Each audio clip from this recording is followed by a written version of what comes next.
Elle est assise là, dans le noir. Une petite goutte de sueur perle le long de sa joue.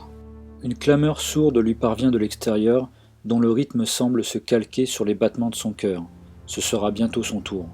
Elle resserre ses doigts sur la garde de ses deux cestes, si fort qu'elle sent un instant ses mains se crisper.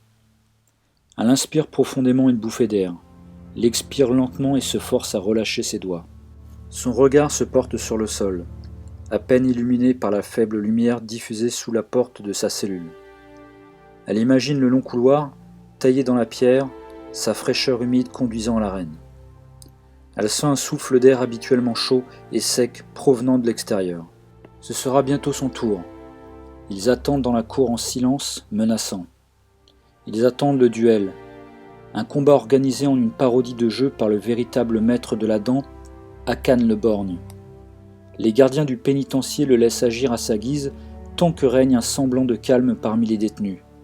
Et ces jeux, comme ils les appellent, sont un moyen de calmer les criminels qui peuplent la dent.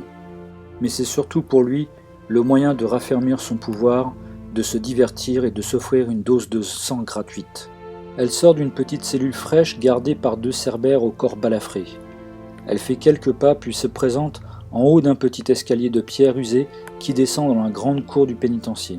Elle s'arrête, lève les yeux et les plisse légèrement afin d'observer cet océan de bleu sur lequel Tébus, le soleil de Mornéa, règne sans partage.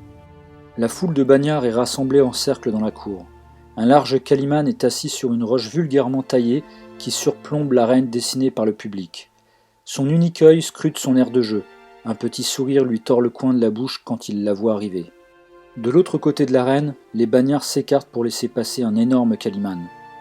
Il dépasse de plusieurs têtes la majorité des bagnards. À chacun de ses pas pesants, un nuage de poussière s'élève. Un monstre de puissance qui semble faire trembler le sol alors qu'il s'avance vers elle. Et alors qu'il fend la foule, les bagnards grondent sourdement son nom. Marteau! Marteau! Marteau!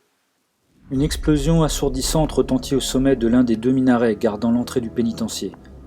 Le haut de la tour se détache puis vient s'écraser en un lourd fracas au centre de la cour, écrasant plusieurs bagnards sous les gravats. Une chaleur infernale s'engouffre dans la cour. La calimane stoppe net sa course dans son élan et fixe la forme qui pénètre lentement dans la cour.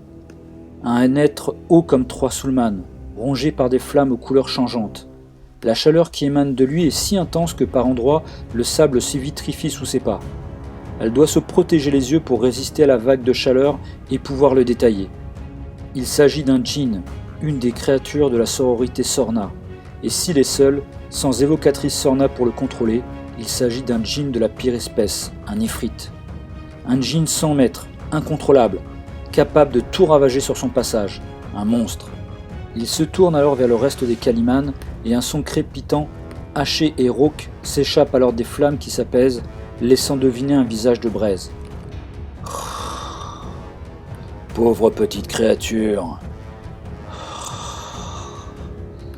Soumettez-vous dans l'instant ou périssez par les flammes des Kateps.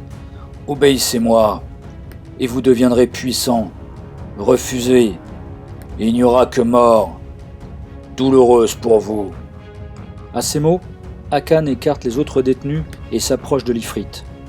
Il se pose devant la créature et se prosterne. La dent est vôtre, Ifrit puritain. Notre loyauté est vôtre. Toutefois, sachez que ceux-là ne vous suivront pas, dit-il en désignant les gardes survivants qui avaient déposé les armes. De même que celle-là, ajoute-t-il en désignant la petite calimane. Retrouvez toute l'histoire d'Anissa la Furie, d'Hakan le Borgne et de l'Ifrit puritain dans le livre Chronique des évadés.